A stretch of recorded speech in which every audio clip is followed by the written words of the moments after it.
কি গো, রাত তো 12টা বাজে, সকালে আবার 4টার সময় উঠতে হবে। বারোটা গোছানো গাছানো সব কমপ্লিট? এই 12টা বাজে? সিরিয়াস? আমি সত্যি বুঝতে পারিনি।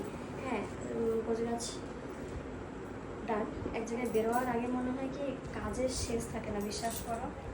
আর কতগুলো ব্যাগগুলো জানো, আমাদের দুজনের একটা ট্রলি, মার একটা ট্রলি, আর হচ্ছে আমাদের দুটো পিট ব্যাগ, আর একটা খাবারের ব্যাগ, আর একটা হাঁড়ি কলসি কলসি সরি হাঁড়ি পাতিল যেগুলো তো নিয়ে আছি সেগুলো একটা, আর আর এমনি স্ন্যাক্স আইটেম যেমন মুড়ি, বিস্কিটস, এগুলোই অনেকগুলো। যেহেতু দুদিন ট্রেনে থাকবো, প্রথম দিন তো খাবার পাবো আমরা, যেহেতু বাড়ি থেকে নিয়ে যাচ্ছি, আর পরের দিন তো আর ভাত রুটি পাচ্ছি না, বুঝলে? তার জন্য ওই টুকটাক জিনিস নিয়েছি, তার জন্য একটা ব্যাগ, মানে অনেক টুকটাক করে অনেক ব্যাগ হয়ে গেছে।